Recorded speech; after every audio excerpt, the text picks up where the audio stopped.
Ni kwa mara nyingine tena, mtazamaji, karibu sana tujuzane yote ambayo yanajiri katika anga za kimataifa sehemu mbalimbali duniani, ambapo hapa kuna taarifa kutoka kwa waziri mkuu wa Israel Benjamin Netanyahu, ambapo amesema mpango wa kuwahamisha Wapalestina kutoka Gaza bado upo mezani. Taarifa inasema waziri mkuu wa Israel Benjamin Netanyahu amesema mpango wa kile alichokiita uhamiaji wa hiari wa Wapalestina kutoka ukanda wa Gaza bado upo kwenye ajenda ya serikali yake.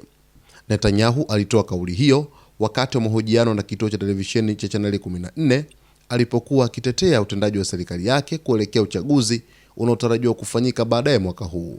Katika mahojiano hayo, aliulizwa kuhusu masuala mawili ambayo gazeti la The Jerusalem Post liliyataja kuwa ni muhimu kwa mrengo wa kulia na muungano wake wa kisiasa. Masuala hayo ni mpango wa kuhamisha zaidi ya Wapalestina milioni 2 kutoka Gaza na uwezekano wa kuanzisha makazi mapya ya walowezi wa Kiyahudi katika ukanda huo. Akijibu kuhusu suala la kuhamisha Wapalestina, Netanyahu alisema kuwa mpango wa uhamiaji wa hiari bado unaendelea kuwa sehemu ya ajenda ya serikali yake.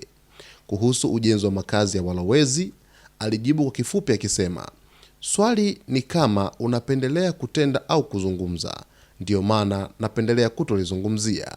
Kauli hiyo imezua mjadala mpya, huku wakosoaji wakidai kuwa neno uhamiaji wa hiari linatumika kuficha mpango wa kufukuza Wapalestina kutoka Gaza kwa shinikizo la vita na mazingira magumu ya maisha.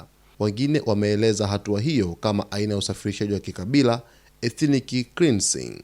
Matamshi ya Netanyahu yanakuja siku chache baada ya kusisitiza kuwa hakuna nafasi ya kuundwa kwa mataifa mawili kati ya mto Jordan na bahari ya Mediterania, kauli inayoonyesha msimamo wake wa kuendelea kupinga suluhisho la mataifa mawili katika mzozo wa muda mrefu kati ya Israel na Palestina.